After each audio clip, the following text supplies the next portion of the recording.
Order. Foreign Secretary, welcome to the first sitting of this Parliament's Foreign Affairs Select Committee. Welcome to the PUS and welcome to the Political Director. You're both very welcome as well.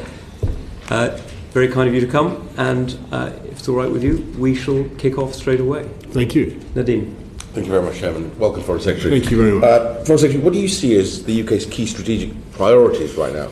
Well, thank you very much, Mr. Chairman. Thank you, Mr. Zahawi. I should begin by saying that I'm sure the whole committee will join with me in expressing our sympathy and condolences to New York after the terrorist attack, and again we stand shoulder to shoulder with our American friends. I realise, Mr. Chairman, this committee has been chafing a bit to hear me over the last few months. I should explain that this has been an exceptionally busy time for UK diplomacy.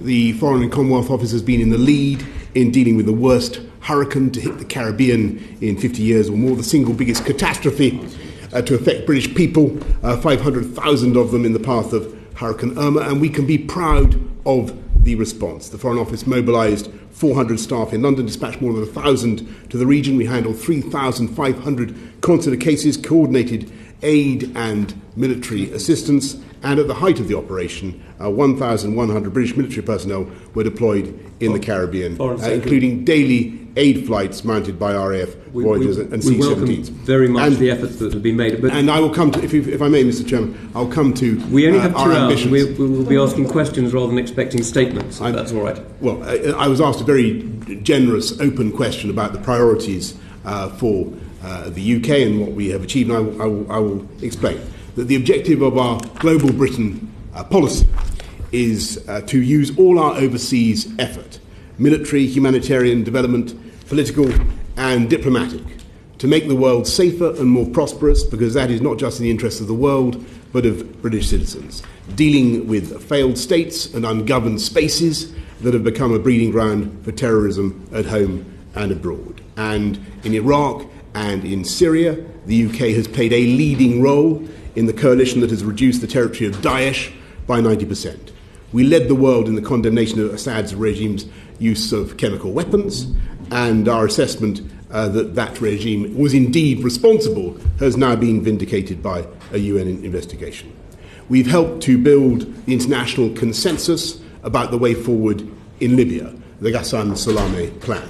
We've held a successful conference on Somalia, binding the federal government to the member states. And British diplomacy, and this continues to be a key part of our priorities, has helped to maintain the JCPOA deal that is not perfect but represents the best hope for preventing a nuclear-armed Iran. At the UN, we have been working with China to put pressure on North Korea, rallying support for 3 sanctions resolutions so far this year, with the aim of finding a political solution to the crisis. And we remain vigilant about the threat from Russia. We are helping to maintain stability in the Western Balkans, and the UK will host a summit on this issue next year. The United States has reaffirmed its rock-solid commitment to Article 5 of the NATO Treaty.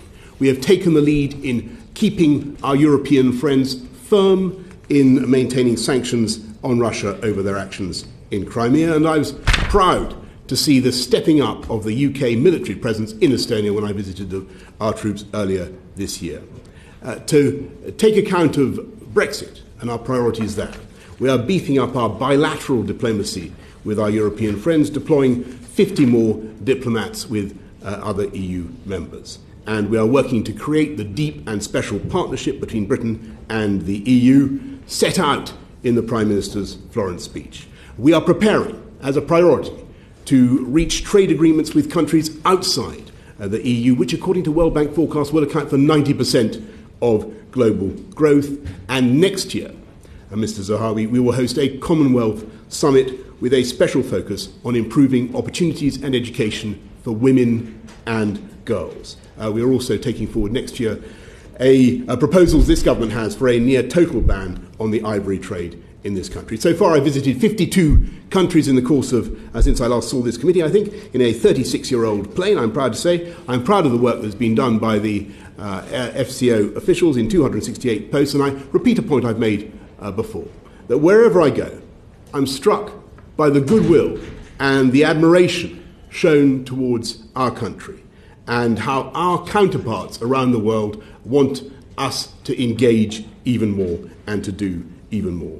And they see what I see, that a global Britain is not just in the interests of this country, but of the world. Thank you, Foreign Secretary. Could we perhaps move away from the written statement that was written for you onto the question Mr. Zahawi asked? Be kind. I'm sorry to hesitate to correct the chairman of this august committee, but I wrote the statement myself. I'm delighted to hear it. Thank you, Foreign Secretary.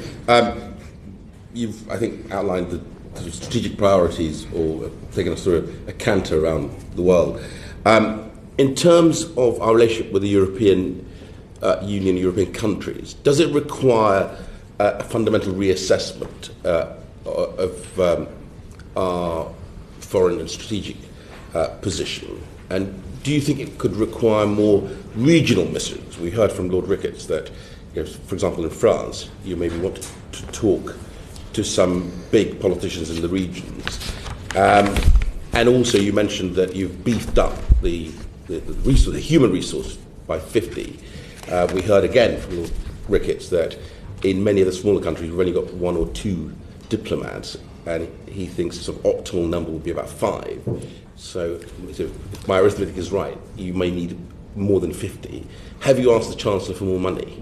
Well, it goes without saying that we in this department are very happy with the work that we do and we do it very efficiently. I remind you, we have a network roughly the size of the French network, but we do it on with 25% less financial support. Clearly, we are seeing an increase in our funding envelope overall. It's going up from about 1.2 billion to 1.24 billion over this spending period. We are seeing we have some extra money for trade, which is important because obviously the work that I have described in getting the new trade deals going is central to what the Foreign Office is trying to do. But as I also said just now, we are beefing up our representation bilaterally in other EU countries. If I may make a comment about the way we did things in the past, Mr. Zahawi, we tended to put all our eggs in the Brussels basket. And we tended to think that a lot of bilateral diplomacy, particularly with very, very important partners such as France and Germany, could be conducted through that prism and through that optic. I think there are, and indeed the effect was even more deleterious with perhaps smaller EU countries, where we thought, oh well, we'll see them at the FAC or we'll see them at the council meeting in Brussels. We don't need necessarily to engage in their capitals in the way that we might, and that's why we are putting in another 50 staff. We've upgraded 7 ambassadors in European posts, and all ambassadors in the 27 EU member states are now at SMS, senior management level.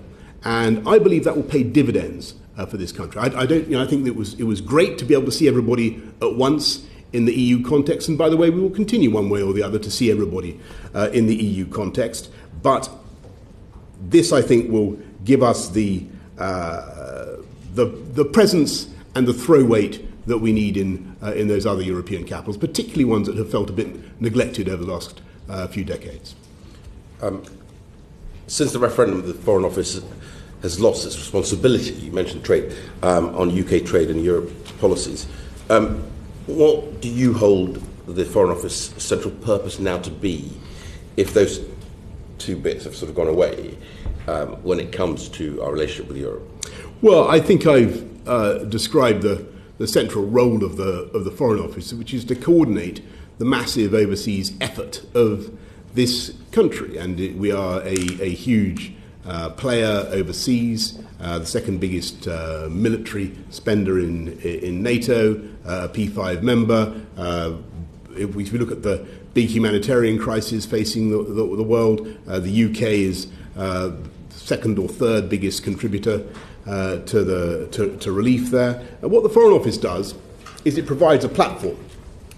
If you look at our representations around the world, sometimes you have a dozen different government departments represented on that Foreign Office platform. I think altogether there are 29 government departments and agencies that we accommodate. And we're very proud to do so. We do so with great effectiveness. But everybody on those platforms understands that it is the FCO that has responsibility and that is responsible for the engagement with our domestic hosts, with the other countries concerned. So it is a job that is far from decreasing in importance. It is a job that is gaining importance the whole time and will continue to gain importance as the UK becomes ever more global in its reach and in its trading operations. It's been more than a year. You mentioned a few months before you appeared before this committee. It's been more than a year since you've last appeared before this committee. What specific achievements are you most proud of during that time? Well, I think we've had, as I said in my opening remarks to you, the things I would single out. I think it has been very important to get a clear understanding of how the relationship between the United States and the rest of the world is going to work, and to be as useful as we can in helping to make sure that the incoming American president shares as far as possible the priorities that we think are necessary. And I would single out, I think, the JCPOA, which is not dead, very far from it, and we intend to keep it alive. I'd mention the commitment to Article 5 of NATO, which is extremely valuable and reassuring for everybody on this side of the Atlantic. I think if you look around the clock, I think it was important that we were able to get the world, the international community united behind the Ghassan Salameh plan for Libya. I think there are far too many actors in Libya who've tried to come up with their own plans, shall I put it that way, and I think it's important, as my friend Angelino Alfano, the Italian foreign minister, will put it, so we should have a reductio ad unum in Libya to get everybody focused on the UN plan. I certainly think we played an important role in that. I think it was, as I said to you earlier on, I think getting people to focus on the atrocity at Khan Sheikhoun, actually getting the world to look at some sanctions on the Syrians responsible for Khan Sheikhoun on April the 4th was a worthwhile achievement. If you look at the European picture and where we are now, again, I believe that the FCO has played a very important role in making sure that we get our partners, help our partners to understand what we want to achieve and how we can get a deal, a Brexit deal, that is in their interests as much as in the interests of the British people. And that does require a lot of diplomacy and a lot of energy. But I think after the Prime Minister's Florence speech, there's a wide measure of understanding about what the UK wants to do, and I hope very much that they will be encouraged to move on to the second phase of the negotiations. And clearly that's one of the things we've been pushing for, and that remains a big objective for the remainder of this year. Thank you, Foreign Secretary. Stephen. Thank you, Mr. Chairman. Thank you, Foreign Secretary, for coming along today. You mentioned earlier on that you're recruiting 50 more diplomats, so about just under 2 per member state. Will they be centrally? Will they be based in London, or will they be based out in the member states themselves? They will be in post. But Simon, you may want to. All that 50 are in the network. In the net, so they're already recruited, and they will be out in the 27 capitals. The posts have all been identified. Recruitment has happened for some, but not all. The first wave are in post already. Right. Yesterday, Lord Ricketts was giving us evidence with Lord Hague, and he said that we need about 5 or 6 UK-based staff in every EU capital. Do you think Lord Ricketts was right? Well, we currently have, I I think 4 or 5 UK based staff. Rick said 1 to 2. Yeah. Well, what we want to achieve is greater representation in other EU capitals, and that's why we're putting another 50 across the network. So do you disagree with Lord Ricketts? Do you think the 50 will be sufficient, or do you think you'll need Well, more resources? 50 is what we're doing. We think that's a good increase, and we're very confident in the abilities of our officials, their dynamism and energy, and we think that they'll be able to do a great job. I don't doubt their dynamism and energy. It's just in terms of the bigger job. Will we think 50 more diplomats will be sufficient, and how much extra do you think that will cost as well? I think I'll get back to my point about I think the 50 will be a great addition to our strength in around the European capitals, and I think that's something the Foreign Affairs Committee should, in principle, be applauding, rather than looking askance at it. It will have a cost. I'm seeing a figure here of another £8 million. But if I could be just cheeky, defer to Simon. Does that relate to the north 50? North or south of 350 million quid a week, Foreign Secretary? Well, that, my dear Mr. Gevin, you're asking a typically polemical question there, if I may say. That obviously will not return to UK control until such time as we leave the EU. But that is a project on which we are also engaged. Yeah. That is a project in which we are also, as you know, engaged and getting our message across. We think very successfully. successfully. Stick to the details. Sorry, Stephen. Could we stick to them? Sure. I'll let the Foreign Secretary finish up. So I've finished. Okay. Well, look, you mentioned if I think the 50 more diplomats. Okay, there seems to be some difference of opinion with Lord Ricketts there. What about your earlier remarks that you made that we'd still be part of the Brussels talks? How do you see that panning out? No, obviously the UK will still be represented at the EU, but UKREP will no longer be within the Council chamber, but we will continue to interact with our friends and partners across the Channel, as you'd expect. But do you think we'll still be part of those talks? Still part of the EU 27? Are you planning on a new format being set up? No. For the avoidance of misunderstanding, Mr. Gethens, I imagine UKREP will continue to be a very substantial UK representation, because obviously we will want to be engaging with our friends and partners. But as you will readily appreciate, we will not be in the Council chamber or in the Parliament or any of the other bodies. And do you think the permanent representation then will be bigger or smaller than it is at the moment? Well, I think we have no plans, as far as I understand it, at the moment to increase the permanent representation, but it is already a pretty large body of very, very capable men and women, as I'm sure you know. Okay. Can I just ask one more question, Mr. Chairman? Obviously, there's going to be a big change with our relationship with the 27 other member states. This isn't a question, obviously, for officials, but for you, Foreign Secretary, how much planning was done on this and what we'd need before June 2016? Well, to the best of my knowledge, before June 2016, in other words, before the EU referendum, I don't detect evidence of any planning that. So you didn't. I said it's not a question for officials, it's a question for you. But you will readily appreciate, Mr. Gethens, I was not then a member of the government. No, but you were a senior member of the Leave campaign. I mean, I, as an independence campaigner, had campaigned on this. We failed, but the plans were there. Were there no plans in place prior to June 2016, or no thoughts taking place about what this might mean for the foreign office? So that's really a question for the Leave campaign. But speaking of something, can I move on from that? If you answer on behalf of the Leave campaign, no, I'm perfectly happy to do so, Mr. Foreign Chairman. Secretary. You're here as Foreign Secretary of the United Kingdom, Great Britain, and Northern Ireland, not as a spokesman for the Leave campaign. So can we stop that? Yes, of course. It would just be nice to get the I understand, but I think background and his thoughts on this. I think that's a refighting an old battle, which I think we shall move on. Which you lost. May I? Not in Scotland, Foreign Secretary. It's 2/3. May I ask? The polemical answer. May I ask?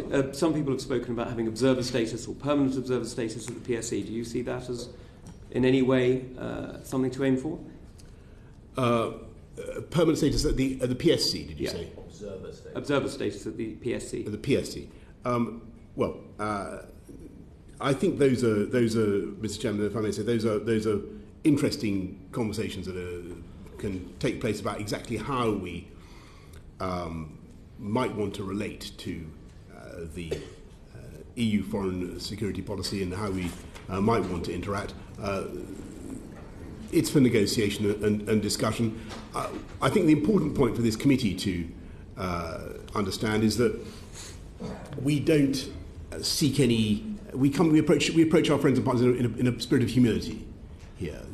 We make an unconditional commitment to their security. We obviously feel that we have a lot to offer and a lot to give, and historically we always have done. But this is really not something where we want to push ourselves forward, Mr. Chairman. It's something that we're happy to discuss in a friendly, in a collegiate way. We want to be useful. We want to be bolted on, if that can be appropriate. We want to be, as it were, a flying buttress, supportive of the EU Kirk. But we're not particularly fussy about exactly how the masonry interlocks, if I can put it that way. Mr. Gates? Yesterday, the former Foreign Secretary, Lord Hague, said that the Political and Security Committee was key.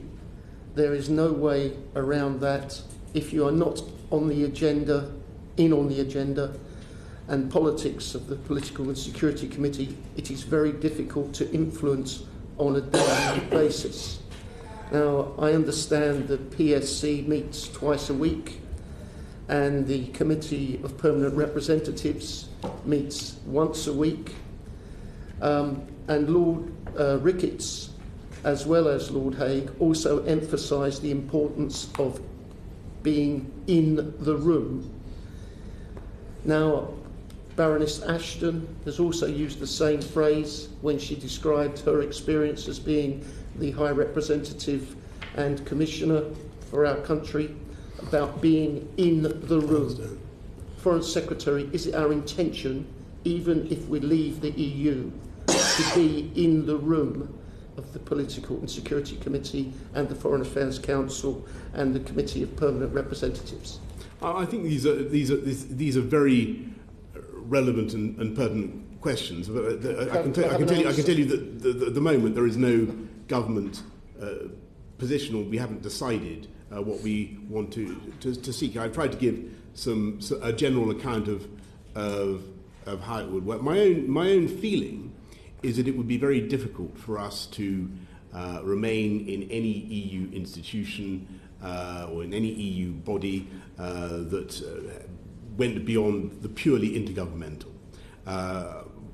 Just give you guidance for the committee intellectually, so you can see where I'm coming from. Where it is possible to create intergovernmental structures that do not entail any role, for instance, for the European Court of Justice, any federal machinery, then the UK support, UK participation in that new structure may, of course, be very desirable. But we need to work out exactly how the UK could be supportive and be useful. I think it's very important in these, when thinking ahead to how it will work, to recognise that the UK does represent about 20% of EU defence spending, about 25% of EU aid spending. We are a very significant player and partner, and we want to be useful, we want to be supportive. But Mr. Gates, if I can just anticipate your interjection, let me ask the question, we don't want to prejudge how that relationship will be taken forward. Now, we triggered Article 50 several months ago. The referendum was almost a year and a half ago, and yet the government still doesn't have any idea. Is that what you're saying? You published a paper in September which set out some suggestions about cooperation, but there were a number of issues in that paper that were still unclear. Yeah. How are our European partners supposed to know what issues they have to consider as regards a possible observer status within meetings or some other arrangements if we ourselves don't have clarity about what we want? Well, if I may, perhaps I could put it the other way round. Please answer the question. Well, perhaps I will answer the question if you'll allow me. I think that this is one of the areas in the conversation, there are many, where I believe that the UK has something to offer, where we have a lot to contribute and have historically contributed a lot, and that is appreciated by our friends and partners. And I think rather than, if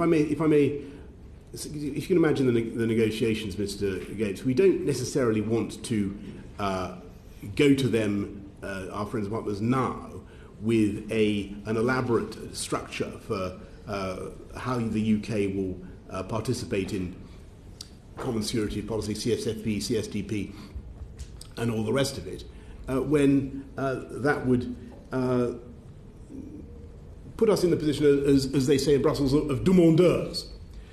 They would say, well, you want to be integrated into our arrangements in the following way. Well, as it happens, we have perfectly good set of systems for cooperating with third countries on CSFP and CSDP, and we do it like this.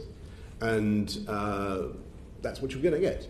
And I don't think that necessarily would be in the interests of the 27 or in the interests of the UK. So I think at this stage we are content to begin a discussion with our friends and partners without spelling out in detail on what we insist upon. Well, perhaps we might get the papers that are under debate this afternoon at some point, and that might give us some more information about what the government's position is. Mr. Gapes, I think we'll leave the foreign sector after. I've been very frank with you, Mr. Gapes, and tried to explain our thinking on this. The UK is a major player in these areas. As you will appreciate, this is something where we must be humble. We must accept that our friends and partners will want us to continue to be useful to the joint European effort, but we don't want now to spell out to them exactly what we think is necessary, because that is a matter for them to decide as well. Specifically then, what is the proposal that we have with regard to the European Defence Agency and the European Defence Fund if we leave the European Union? What specific proposals do we have? Well, we will continue to participate in all such agencies as they may be useful to the UK. But that is something that is for decision and for negotiation. And if it becomes impossible as a result of our ceasing to be on the European Defence Agency, if it becomes impossible as a result of our ceasing to be members, what we will seek is that UK defence concerns are properly properly treated. Can I just clarify?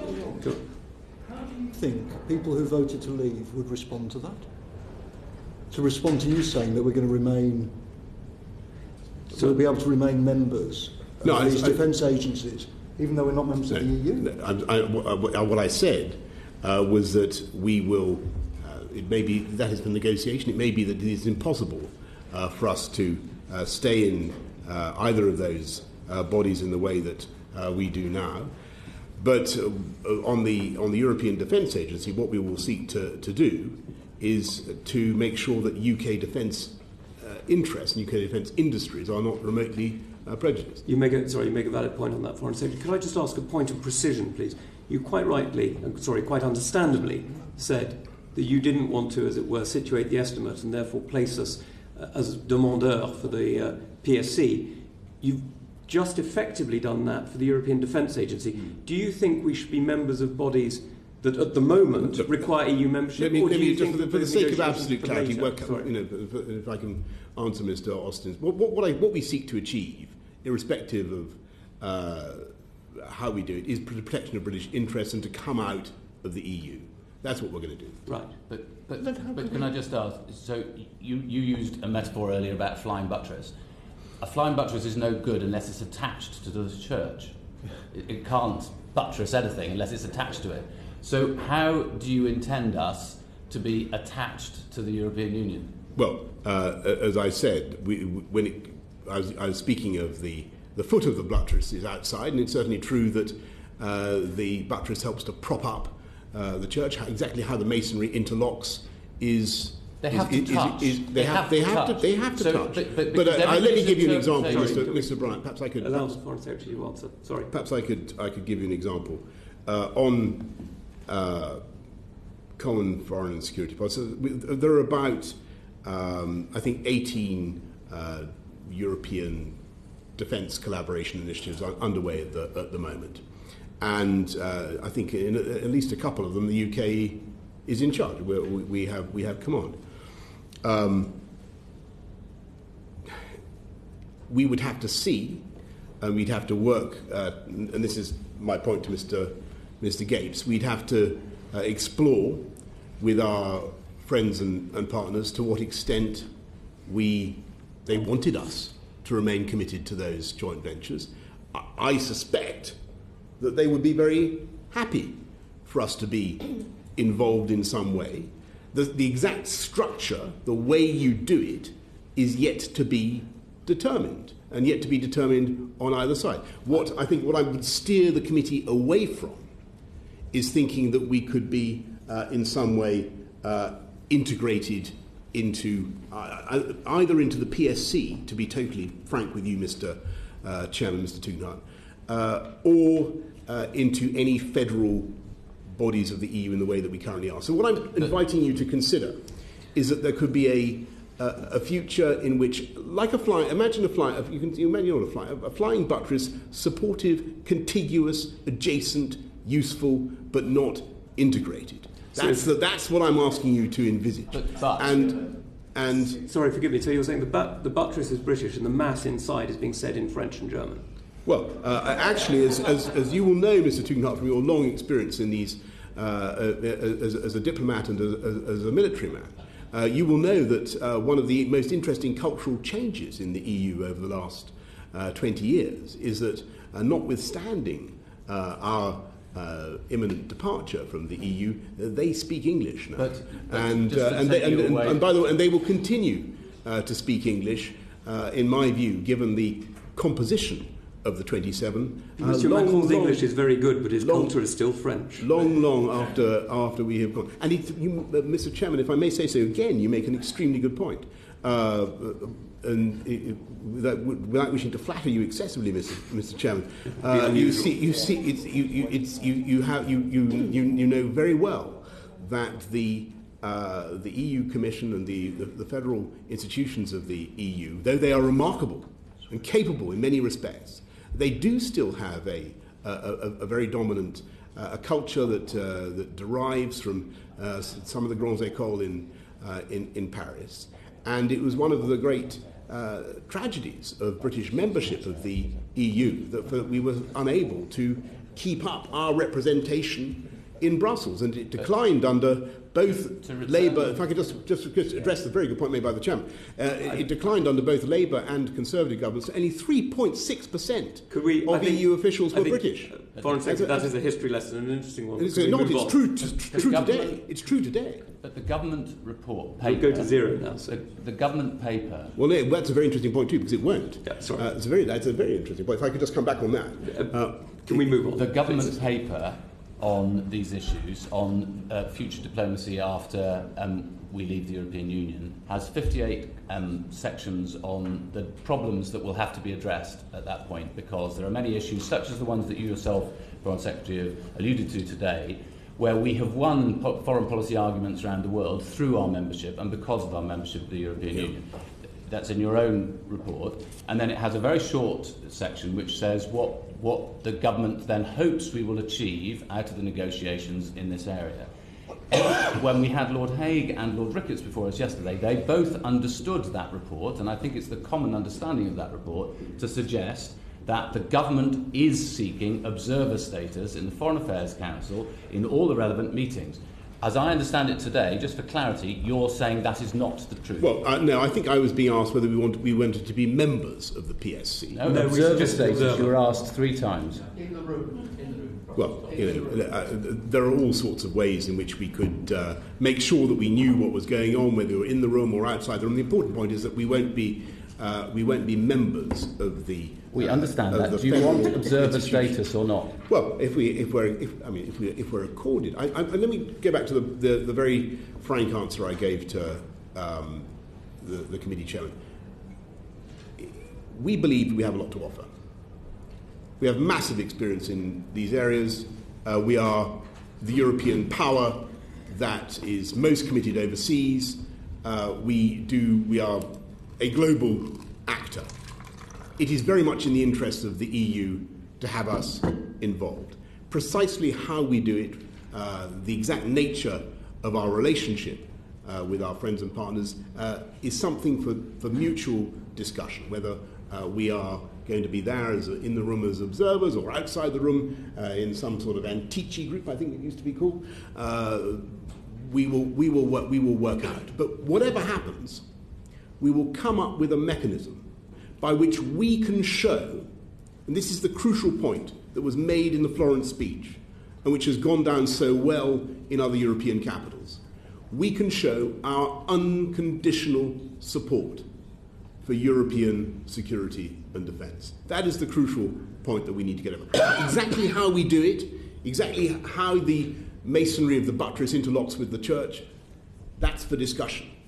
But we are going to be there and we are going to be supported. Can I pass back to Mr. Gates very briefly and then Mr. Rossendale? One question. The government paper in September referred to the issue of sanctions, and there is a bill, the Sanctions and Financial Crime Bill.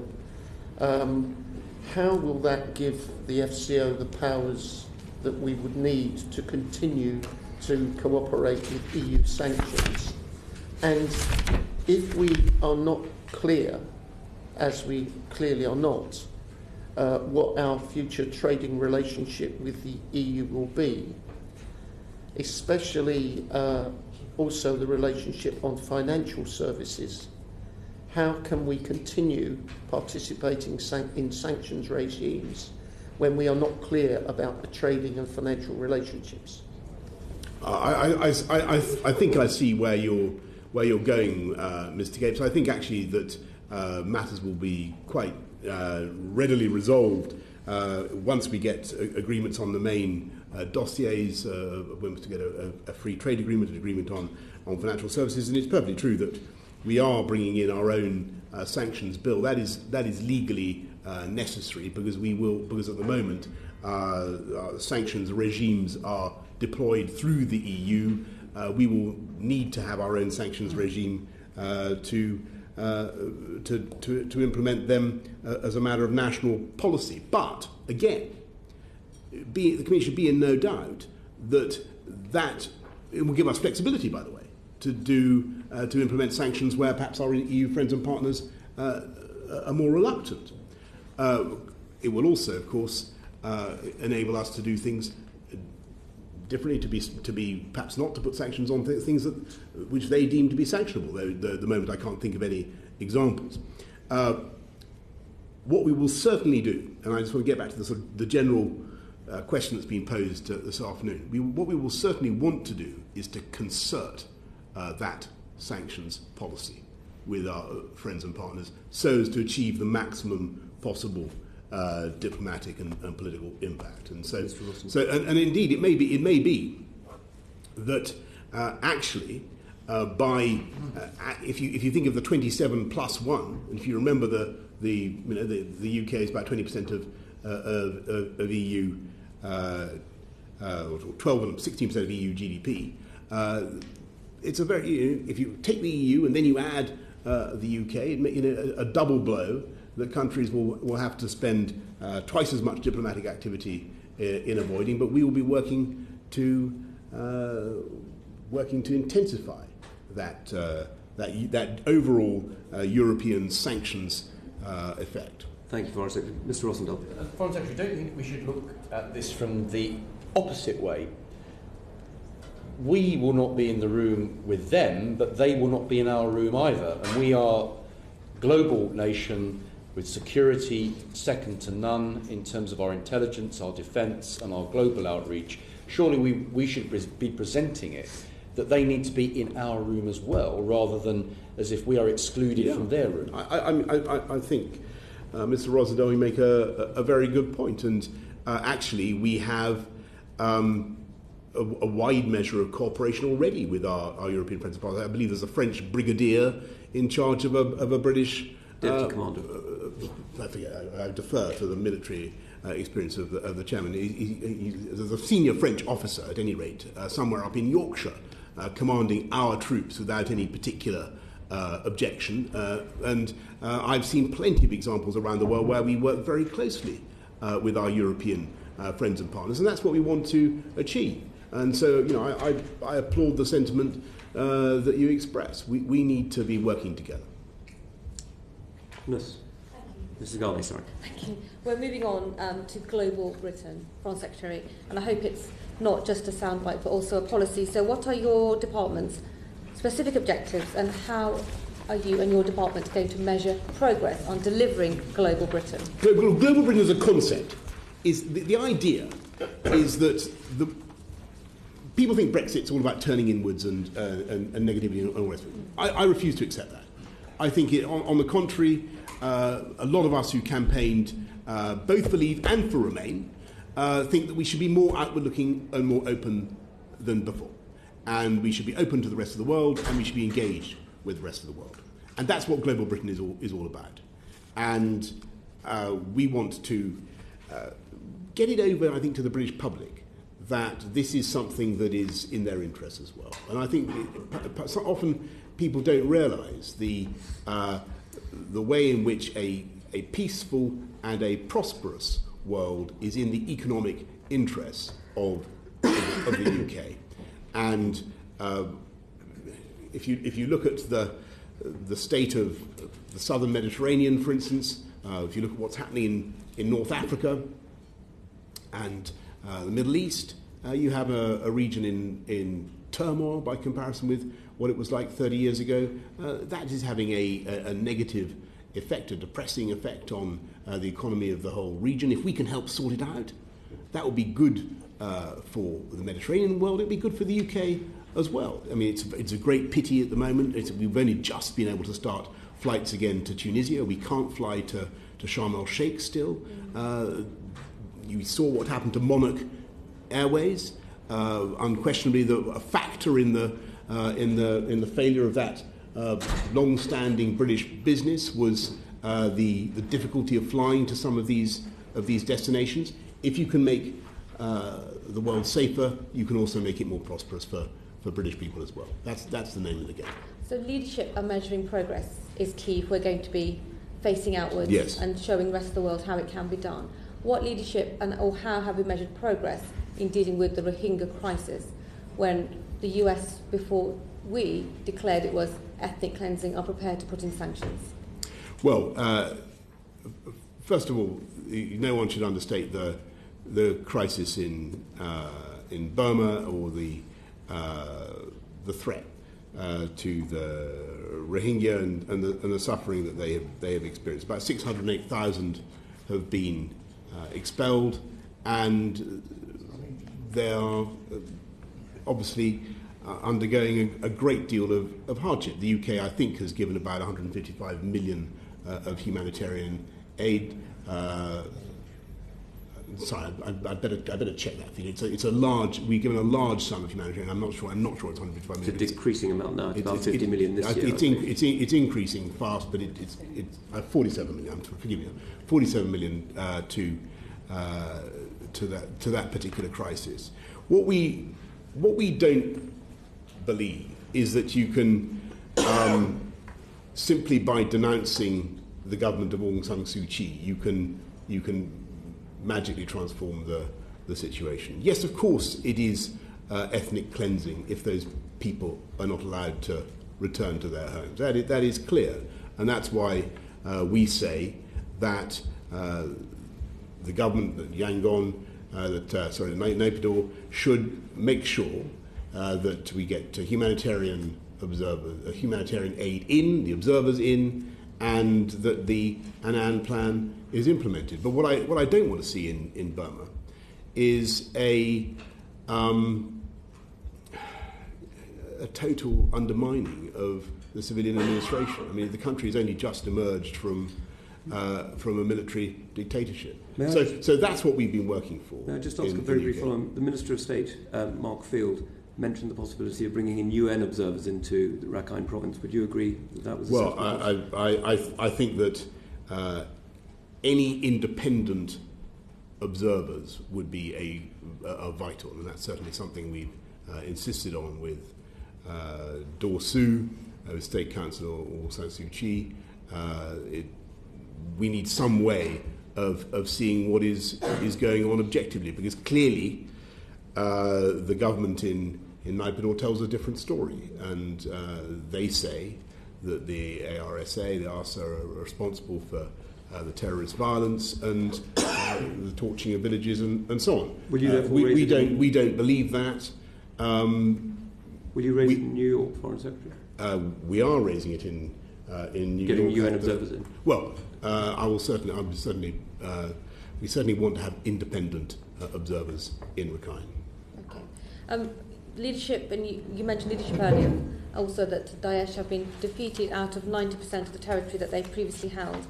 And something that sometimes isn't talked about enough is the work that the Foreign Office has done in pushing through the UN resolution to investigate and prosecute Daesh. But we have to work with our international partners. A number of Daesh terrorists have come from Tunisia, but unfortunately the Tunisian president and the leader of the Islamist party don't fully believe that Daesh activists or extremists should be prosecuted. How are you going to urge your international partners to follow that UN resolution and make sure that Daesh are held accountable for their crimes? Well, I heard your excellent question an hour or so ago, a couple of hours ago in the House of Commons about the move at the UN to prosecute Daesh and to bring them to justice. And I totally share your sentiments. That's something actually that I should have listed at the beginning. It's something that we tabled in the Security Council about a year ago or more. It's taken a very long time, particularly to get the Iraqi government to agree to it, because they have worries about who might be affected by the gathering of that evidence and who might be arrested and brought to justice. But it's got to be done, and we are certainly going to be continuing the pressure with our partners, with the French, with the Americans, with all those who support, and indeed with all our allies in the region, to accumulate evidence against Daesh terrorists and to make sure they're brought to justice. And do you think that will be made easier or more difficult with the Crown Prince of Saudi Arabia making quite a profound statement that they are going to return to moderate Islam? And considering the previous form of Islam that was practiced in Saudi Arabia, one could argue encourage some people to become extremists on the route of Wahhabism. Do you think Saudi Arabia will work closer with the UN in investigating Daesh? Well, I think it's a fascinating, really fascinating question. And on the answer to that question depends so much, and the hopes of the region and how the whole thing is going to go. Because there's no doubt that what's happening in Saudi Arabia is potentially of great importance and benefit to the world. We don't know. It's a great thing that women from June 2018, June next year, are going to be able to drive. Great. How much further is that going to go? What does it sounds sort of pathetic to put it like that, but there's got to be. We want obviously to encourage Saudi Arabia down the path of reform and modernisation, and if that can happen. So which school of Islam do you think they should follow? Well, it is not for me, Mr. Chairman, to prescribe any form of Islam or to make windows into men's souls, as they say, and to comment on their religious belief. But what I can say, as a Democrat and a believer in human rights, gender equality, LGBT rights, all the things that we've done in this country that make this country so economically attractive, what I would say to Crown Prince Mohammed bin Salman, who is a remarkable young man, what I would say is, if you want to make an economic miracle in your country, then look at those qualities that we have in this country. Look at the investment that comes. Look at the genius that comes. Look at the talent that wants to come to a country like that, and look at the economic success that you will have. So the argument I would make is not about what type of Islam they choose to follow, but what kind of society they choose to build. Chris? Foreign Secretary, can we move on to the United States of America? You said earlier, I'm not sure whether this was one of the moments when you were being humble or not, but you said that you thought that one of your great achievements this year was making sure that the incoming president shares our values. I don't think, with great respect to, and if I can go back to sort of Uriah Heep mode here, Mr. Bryant, I don't think that I said that. You did. I don't think with the greatest, I think no power on earth would enable me to help make it possible to get the President of the United States to conform identically to UK policy in every respect. That is not going to No, but you said about share our values. I certainly think that we've made progress in getting our friends in Washington, and they are our friends. I mean, this is very important to understand that whatever happens, the United States is our most important ally. It is absolutely critical for our future collectively that we maintain very close. We remain very close to the United States. I do think we've had some progress. But the implication of what you're saying is, and I understand this, that you feel you have to negotiate your way around the new president, that he's not fully signed up to British values or to British foreign policy objectives. And I note that you then elided into our friends in America. Does that mean that you find a way round the president? Clearly, it's very important for us as a country to engage with the United States at all levels. And the Prime Minister has a very good relationship with President Trump. They talk regularly on the phone. I have a very good relationship with Rex Tillerson. We have a superb diplomatic representation in Washington.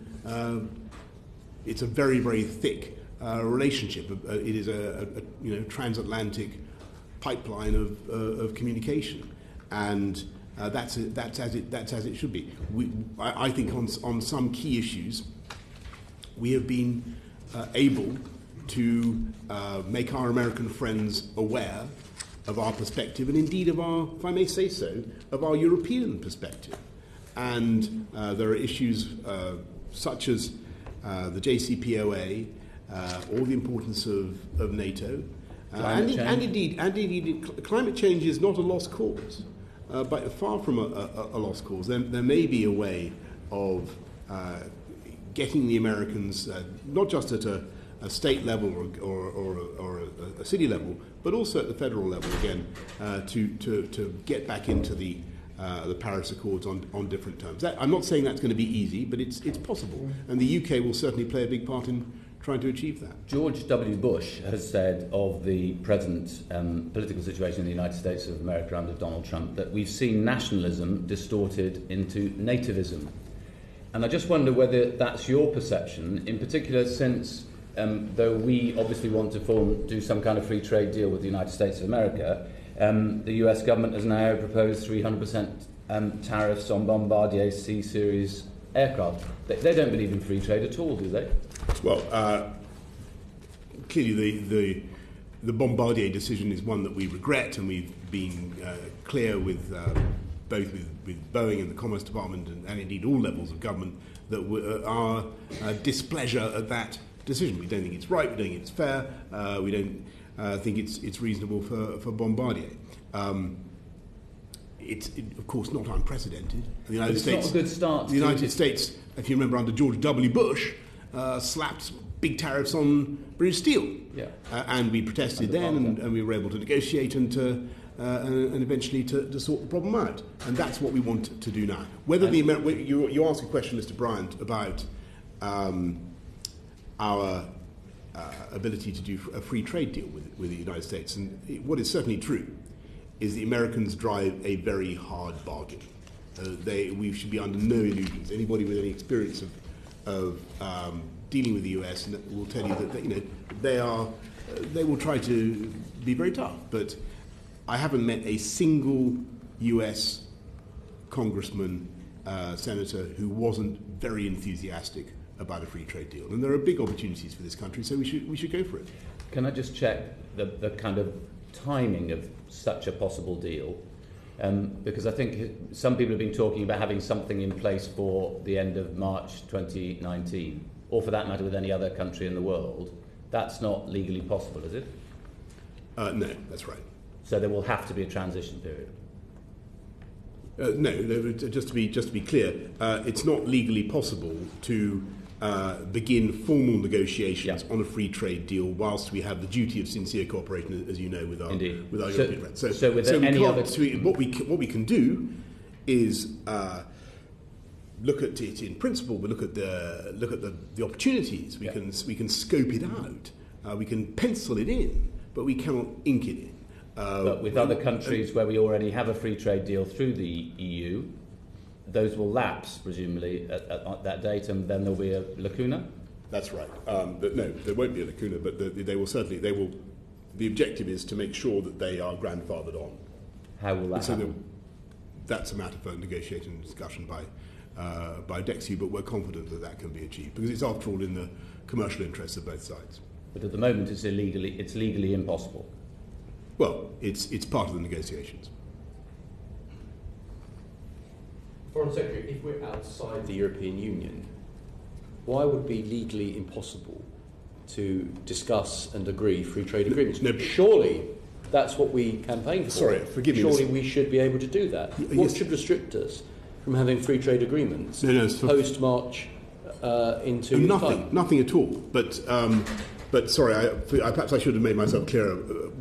We can't, as a matter of law, under the duty of sincere cooperation we have with our friends and partners, we cannot do free trade deals, we can't formally negotiate free trade deals now. We can, of course, get them ready, we can pre-cook them, we can think about them in great detail. But from the 29th of March 2019... Licking our lips, we can meditate on them, but we cannot salivate over them, but we cannot do them. We have to wait until 2019 before the formal presentation. And what we are saying is that if, as the Prime Minister has said, we want to have an implementation period, then it's very important for the committee to understand that during that implementation period, post-March 2019, we will be able to do formal negotiations, Mr. Rosendale, about free trade deals. Can I move on? Ms. Cluett, you were going to... I wanted to ask you, Foreign Secretary, about Iran. There have been delegations from Iran here over the last few weeks, which I assume you met. Certainly we met them on an informal basis. And subsequently, the Interparliamentary Union conference in St. Petersburg, we had bilaterals with the Iranians. So I wanted to ask you whether you plan to reassure and guide UK companies about certain scenarios under which the US reimposed sanctions on Iran. Are you going to do that?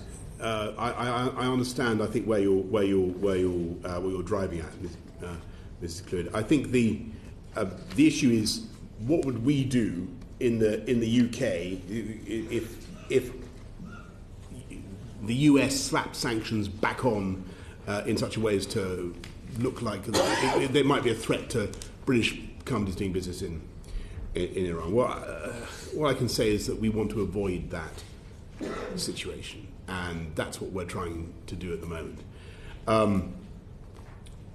The point that we make to our American friends is that the JCPOA, and I think President Trump understands this. The JCPOA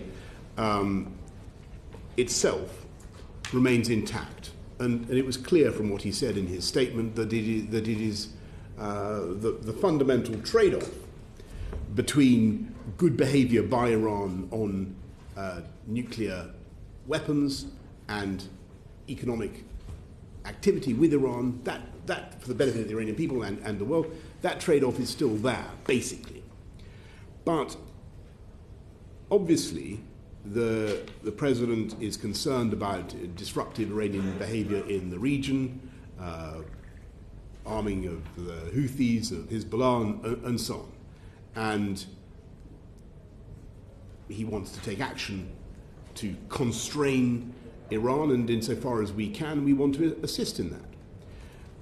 But what we don't want to do is to have a situation in which those extra measures start, as it were, to shade in on the JCPOAs to make it really non-viable from the Iranian point of view. I hope I'm making myself clear.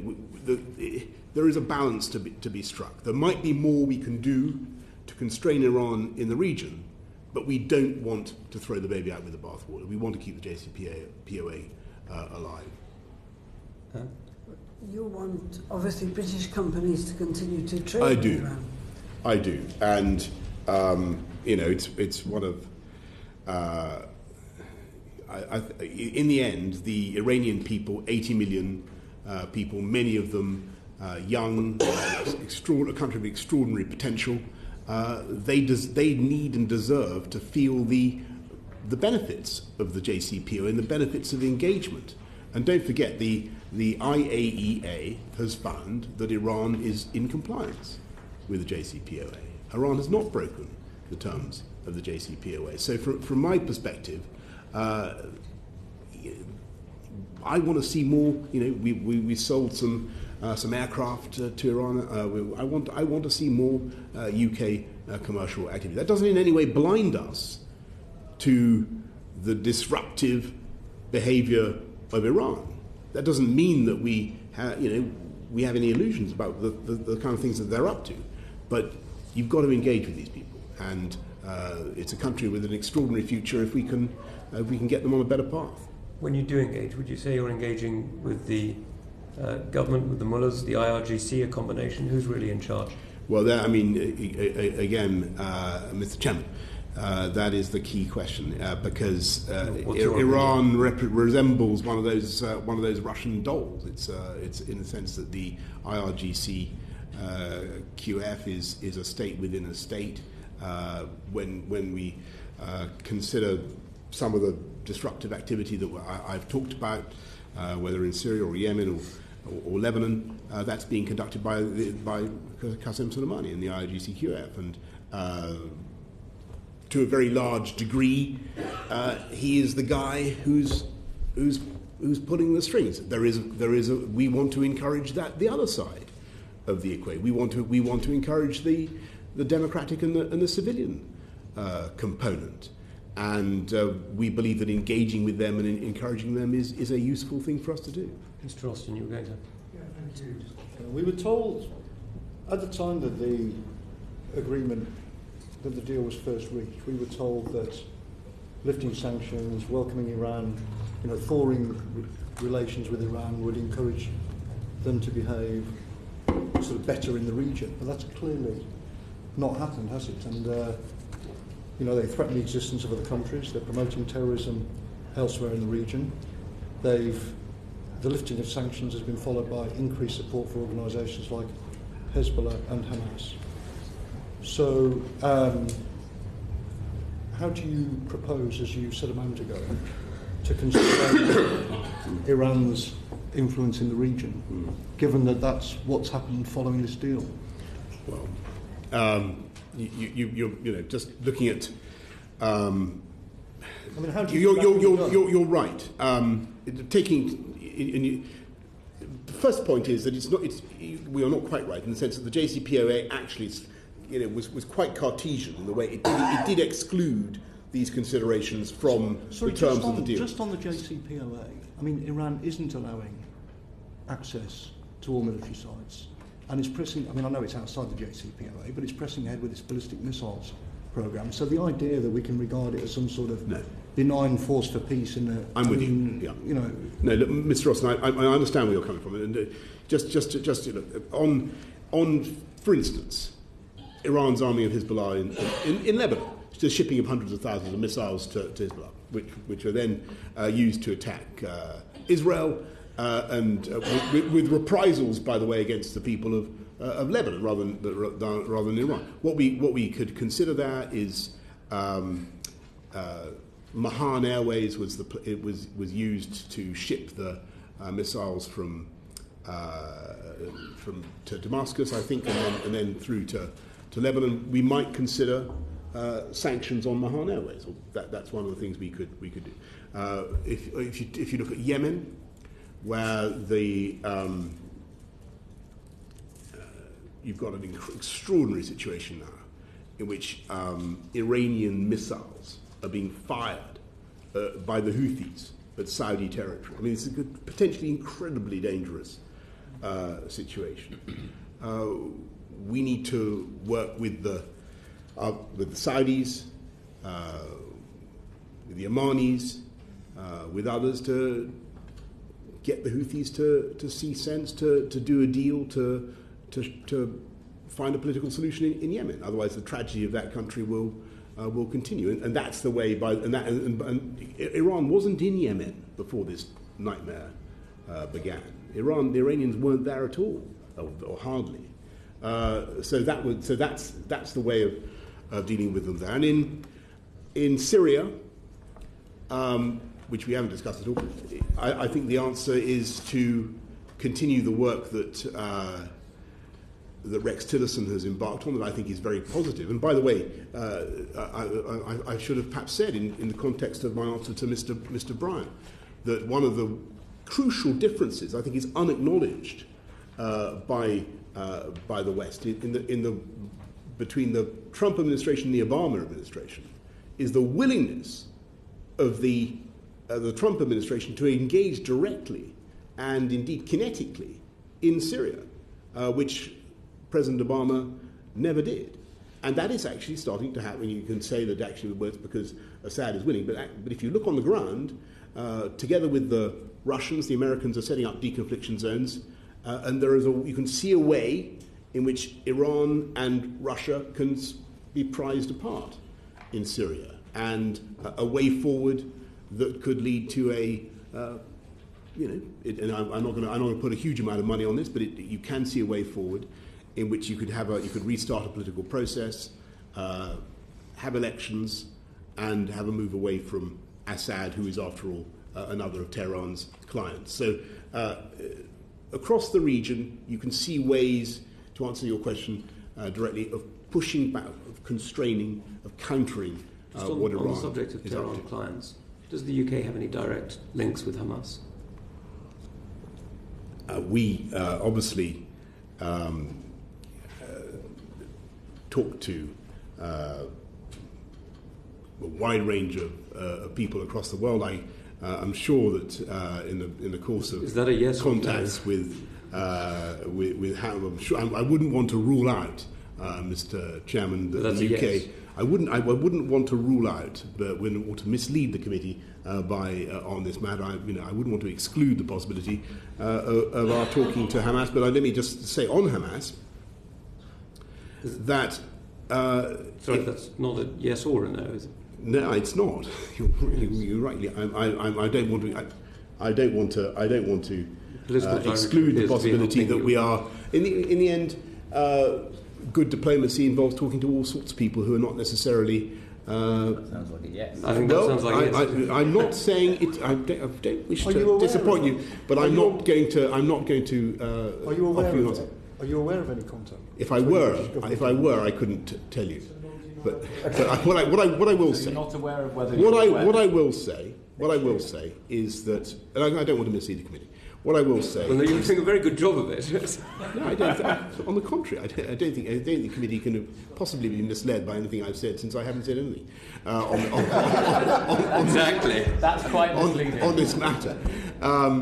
Many words, much noise, and no answers. On this matter. But what I can tell you is that we on Hamas, which, as you rightly say, is a client of terror. We our view, which we make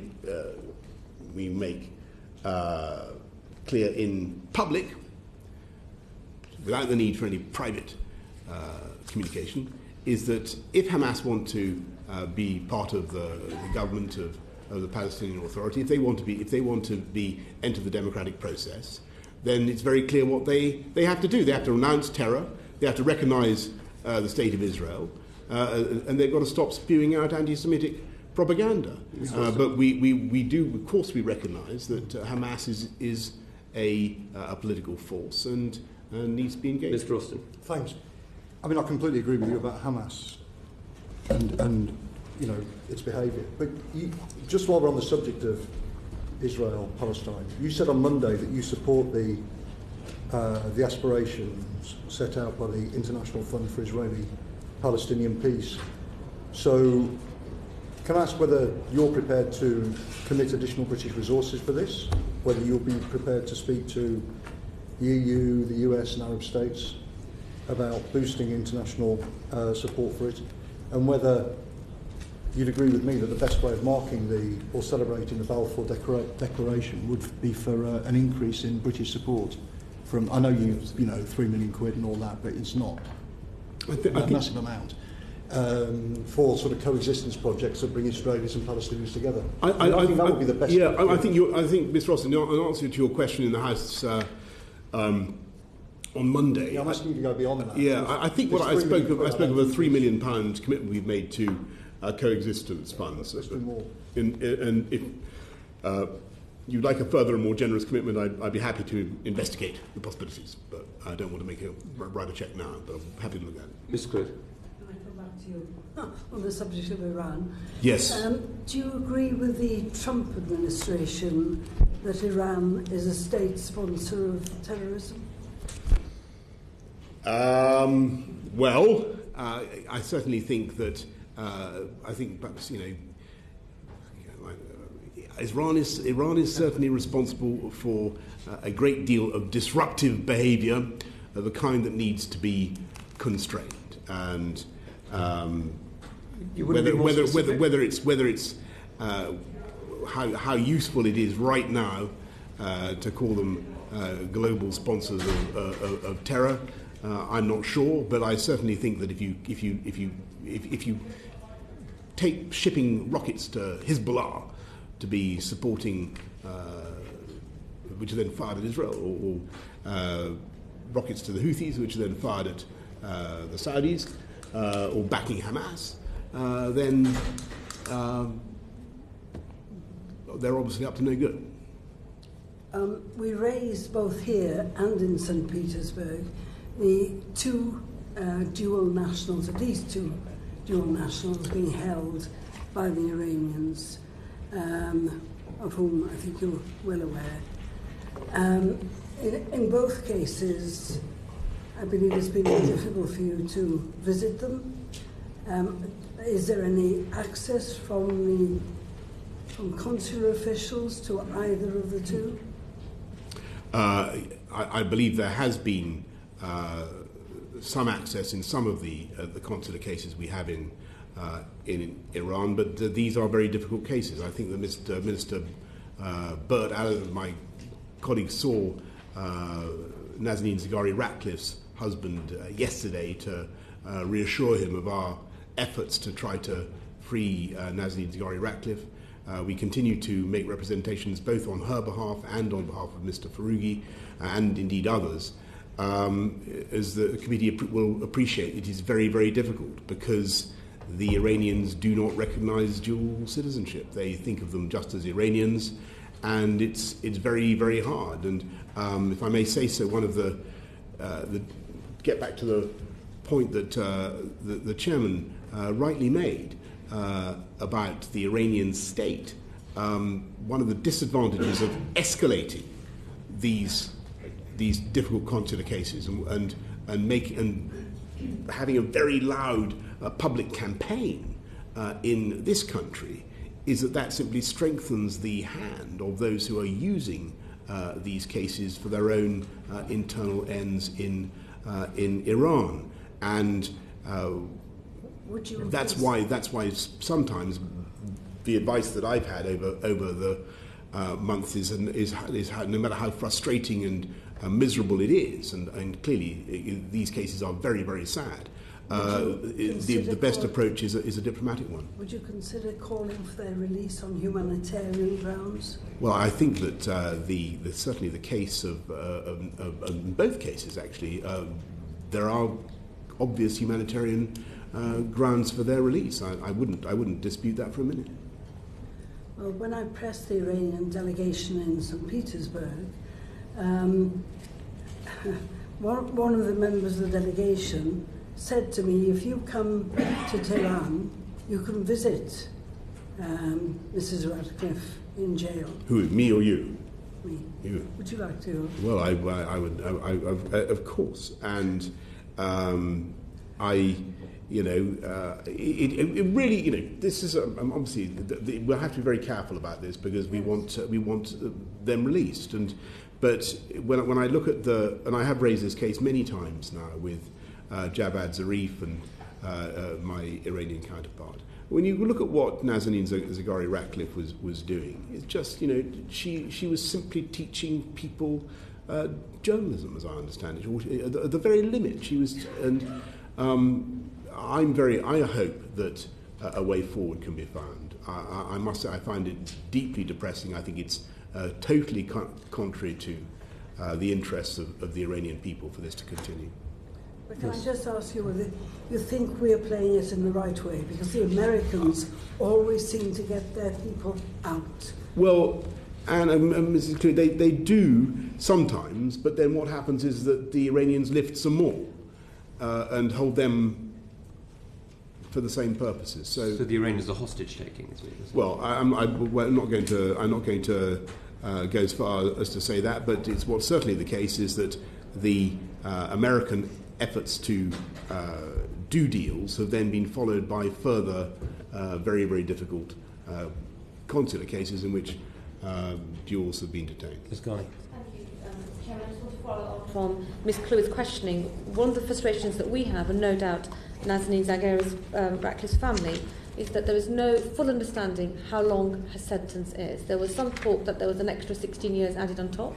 And when the committee met with a delegation from Iran recently, they disputed that and then also challenged us not to ask them these questions again.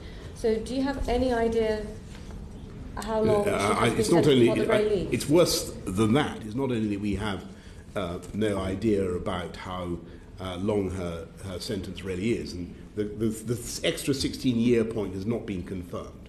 So we're not certain of that. But Nazanin, neither Nazanin Zaghari Ratcliffe nor her family have been informed actually what crime she's supposed to have committed, and that I find extraordinary, incredible. Can we move on? Forgive me, I'm going to ask Mr. Zaghari. Very briefly, Foreign Secretary, can there really be a joint comprehensive plan of action without the US? It certainly would make it much more difficult, and we would continue. But we want our American friends to stay with the project. And I've been really heartened. But I thought the president's speech, his statement that he made about when you listen to it, actually it was a very careful and clever piece of work because yes, he rather like Mr. Austin, he bashed Iran and he pointed out all the things that are going wrong. But he also kept the core of the JCPOA intact, and that's our objective as well. Just on that point, the Para 36 of the JCPOA does oblige the US to go through dispute resolution mechanism. And since the President in his speech raised the dispute but didn't go through the mechanism, One, why has he done that, and have they violated the JCPOA? Well, I think not having paragraph 36 of the JCPOA to hand, I will just give you this instinctive answer that the America has not yet abrogated the JCPOA. It is not. We are not yet at the stage at which paragraph 36 needs to be invoked, and I'm going to be going to Capitol Hill in the course of the next few days to talk to friends around there just to see where they are. And it's quite interesting that actually, they share, I think, the scepticism of this committee about the way Iran is behaving, but they also see that the JCPOA, for all its flaws, is the best deal we've got, and it's worth preserving. So I'm cautiously optimistic about this. I think there's a real chance of keeping this thing going. It may be worth, on your visit, just reminding the United States that the EU has made it clear that it would not reimpose nuclear sanctions without going through the dispute resolution mechanism within the JCPOA, and the same should apply to the United States. Well, I think it's an extremely good point, and I know that our American friends are sticklers for I mean, it's not a treaty, it's an agreement, but they will want to uphold it. Mr. Murray, go ahead. Yeah, thank you, Chair. Apologies, Foreign Secretary, for not being able to be at the start of this, so you may have answered this already, but I'm slightly confused as to your answer with regards to trading with Iraq, because you were saying British companies should be encouraged to continue to trade. But could UK companies ignore any US sanctions given the UN resolution? Well, as I say, I mean, that is as Mrs. Clewid asked the same question effectively, but it is a very difficult position because, as you know, the US has quite a strong doctrine of extraterritoriality when it comes to this kind of thing, and British companies will be typically quite nervous of engaging with running that risk, of running the risk of being prosecuted under US law. And one of the difficulties that we have is if we might, for instance, want to indemnify those countries against that risk by offering some sort of export guarantees or something of that nature. But the danger then becomes a danger to the taxpayer, which could be very considerable. And so, by far the best answer is not to go down that route. Is to avoid that. Those new American sanctions. And what the Americans have told me, what Rex Tillerson has told me, is that certainly from the point of view of the US government, they want that economic activity to continue. What we've got to contrive now is a way of putting pressure on the disruptive elements of the Iranian system, the IRGC in particular, but without doing so in such a way as to vitiate the whole JCPOA, and that's the balance we've got to strike. So as the Foreign Secretary, your advice to UK companies would be what if the UN permits trade and the US says no? I'm afraid my advice would be to help us to avoid that scenario developing. I don't want, because you're right to identify. You're right to identify a potential problem, which is caused by the strong extraterritorial doctrines of US justice, and I don't want UK companies or the UK taxpayer exposed to that risk. So you would encourage them not to trade then on that basis? Well, I didn't say that, but I don't want them to go down that. I don't want them to be exposed to that risk. Mr. Austin. Just on the JCPOA, do you think that the duration of the sunset clauses is too short? I mean, do you agree with all of them? Well, the shortest of the sunset, I think the centrifuge is 10 years, as far as I can. And then there are various deadlines for the enrichment. What do you think? But I think 10 years is, and it's 2 years of that have already elapsed. So we're only 8 years away from the expiry of the main. Once you start you start being able to do what you want with the centrifuges, as I understand it, you're much closer to making a nuclear weapon. So, what do you think will happen at that point? Do you think, when they expire, do you not think that Iran will... I mean, what's to prevent Iran just starting enrichment again? You're making an extremely good point. The JCPOA is time limited. I think that we're going to have to grasp that nettle, and we're going to have to find a way of protracting it and extending it. But this is a bit fair, isn't it? Look, they expire, they can start enrichment again. In the meantime, they've developed a ballistic missiles program. This is quite... Yes, it's a bit of a worry, isn't it? It is, but if I can, it is. But if I may say so, it's even more of a worry if we kick it all out, if we get rid of it now, because then they'll just, at Natanz and Fordow and Qom and everywhere else, they'll simply start enriching now, and they'll be only a year from breakout or whatever the time is. So it's much better to keep the can down the road. Well, yes, because we can't foresee the composition of Iranian politics that far down the road. We want to encourage a different approach, obviously in Tehran, a different atmosphere, different mood towards the Is there West. any opposition from anybody to nuclear weapons in Tehran? Sorry, so is there any group or any body, political or military or whatever, that is opposing the development of nuclear weapons? I think the last polls I saw sort of showed, I think, almost overwhelming public support in Tehran for nuclear weapons. Regime change so doesn't make a the big difference. If I may say so, once again, the chairman makes an extremely important point, which is, it's in a way an extraordinary thing that we have this JCPOA at all. It really is a most amazing triumph of diplomacy that the Iranians had the imagination to postpone, to freeze their nuclear program in exchange for greater economic progress. I mean, it's a considerable achievement, and we must preserve it. And your question about sunset clauses is one we're going to have to deal with, and we're going to have to deal with it sooner rather than later. Can we, forgive me, we're going to run short. Mr. Smith.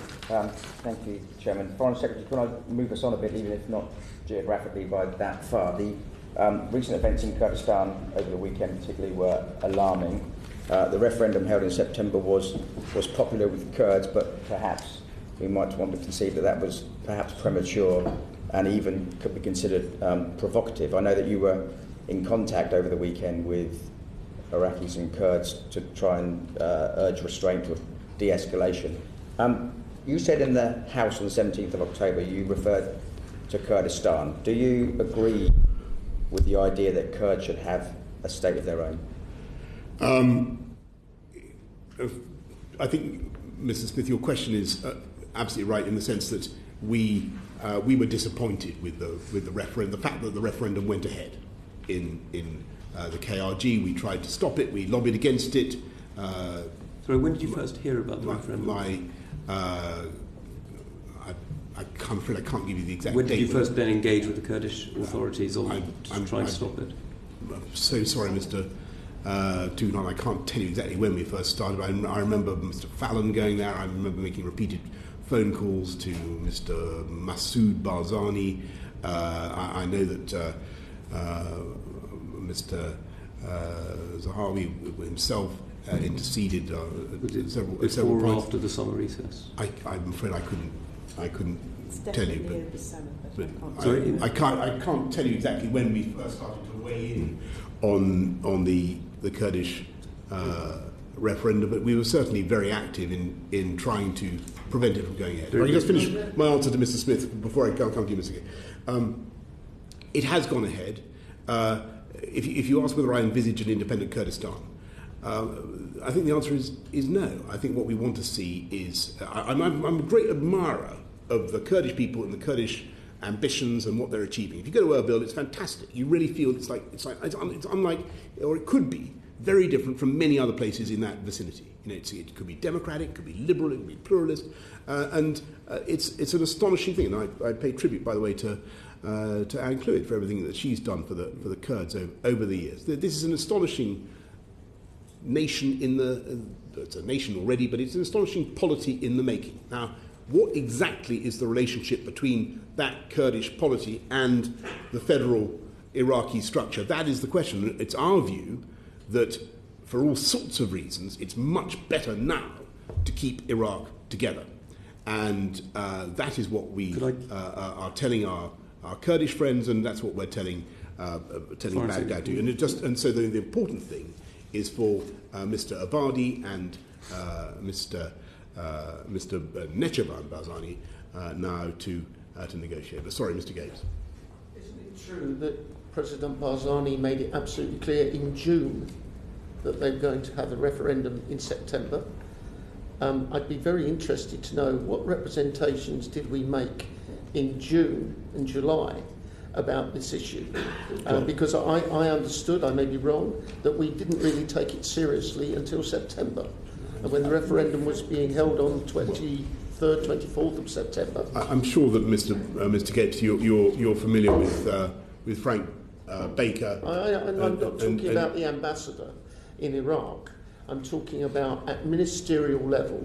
When were we really taking this issue seriously? Well, I mean, I can tell you that we took it very seriously, and in real time, in the sense that we took it seriously when it was well possible for the Kurds, for Masoud Barzani to disengage. So before the summer recess. As I said, I'm virtually certain. I'm afraid at this stage I can't tell you the exact. If you'd like to write to us, that'd be fine. I just want to press the Peshmerga were very helpful in pushing out Daesh when the Iraqis were forced out of Kirkuk and elsewhere. We were helping to arm the Peshmerga. We are allies with the Iraqis. We are allies with the Peshmerga and the Kurds. Do you see a difficulty in trying to negotiate a course between those two? There was more than factions, because there are factions within the Kurds anyway, but those two, the Iraqis and the Kurds, especially on those borders and those arguments that have been well rehearsed. Do you see a complication there, and how do you expect to navigate that? I understand exactly what you mean. We have an old friendship with the Kurds, and I pay tribute to what they did in fighting Daesh, and I saw it myself. We owe a great debt to the Peshmerga for their bravery and for their sacrifice, and what they were doing is on behalf of all of us. And so that's why instinctively we are so supportive of the Kurds and of their aspirations. What we worry about is the KRG, I should say. What we worry about is what happens if an independent Kurdistan leads to the breakup of Iraq, because you then effectively, we fear, would have a Sunni chunk running from Iraq into Syria over an indistinguishable border. You would have a great deal of Iranian influence, and I think it would be very bad news. I think it would be something that was not in the interest of long-term stability in the region. Much better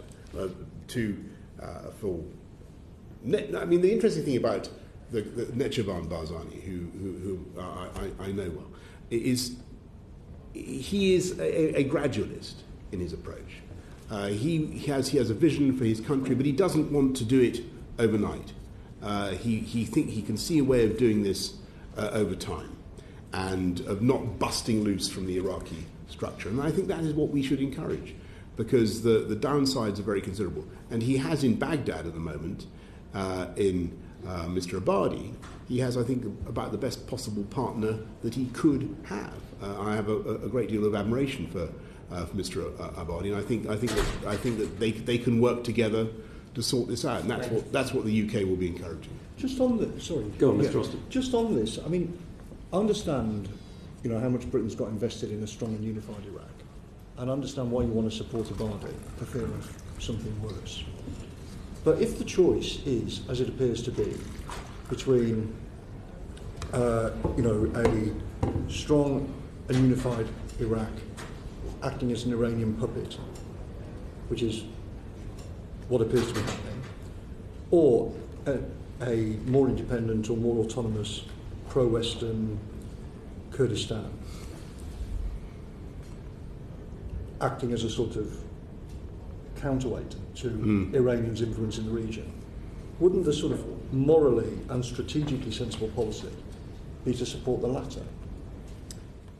Well, there are some who take your view, Mr. Austin, and clearly the advisors to Masoud Barzani took that view. They thought they could do it that way. And I'm just to be absolutely clear, I am attracted very much to what is going on in Kurdistan and the possibilities of that country, given what some of the very difficult nature of the wider region. Kurdistan could be a beacon, could be an oasis, it could be an extraordinary place. At the moment, we think that the risk of it establishing its own independence now, forthwith, would be very considerable in terms of the Iranian impingement and the general destabilization of Iraq. So you echo the thoughts of the Colonial Secretary of 1920. And I think it was the Colonial Secretary of 1920 who put together the three vilayets of Mosul, Baghdad, and Basra, and with the historical result that we all know. But alas, I think any undoing of that now would or could have very serious destabilizing consequences. And if I may say so, when our Kurdish friends say that they're under threat or that the Iraqi army is attacking them and so on, we are with them in trying to restrain Baghdad, to appeal for common sense and for calm. And actually, I'm cautiously optimistic about the way things are going. The Erbil is very rattled by some of the way Baghdad is behaving, but things could be a lot worse, frankly. Mr. Zahawi. Thank you very much. Thank you for saying. We're like Mosul, Baghdad and Basra was I think the original to Musa. Sorry. Isn't the important thing now, which I think you've sort of touched on, that Prime Minister Barzani, because President Barzani Masoud has stood down today, 1st of November, the important thing is that Prime Minister Barzani, one, is encouraged to maintain the unity of Kurdistan, and then to start serious negotiations with Prime Minister Abadi, which includes security, of course, and borders and all the other things. But the important thing is to settle the big questions or challenges that led the Kurdish nation to the sort of frustrations that sort of precipitated the 25th of September referendum, i.e. power sharing, revenue sharing, Article 140 on Kirkuk and disputed territories, and that the State Department is encouraging and saying that the disputed territories remain disputed.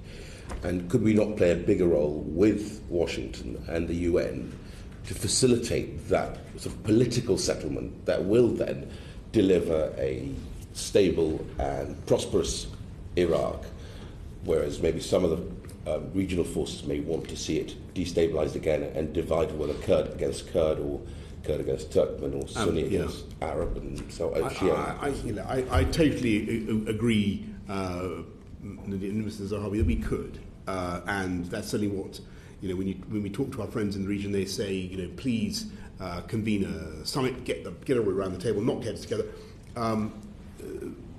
Let's see how we go. I think what we're saying to them at the moment is we want them to do the talking.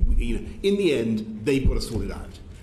It's for Erbil and Baghdad to do a deal. They haven't done a deal for ages. Now's the time. Can we, Mr. Gapes, very quickly, and then? No, it's going to go to Syria. Yes, exactly. Okay. The situation in Syria is far worse than it is in Iraq. And since you last came before us, the committee, which was, of course, before the election, the Assad regime has regained control of Aleppo, regained control of Palmyra, recaptured the last rebel-held district in Homs, broken the siege of Deir ez-Zor, and seems to be pretty much emboldened and strengthened. You said earlier in a different answer you could see a way in which Iran and Russia could be prized apart. Iran and Russia and Turkey are regularly meeting in Astana. They seem to have a clear joint approach to what's going on in Syria.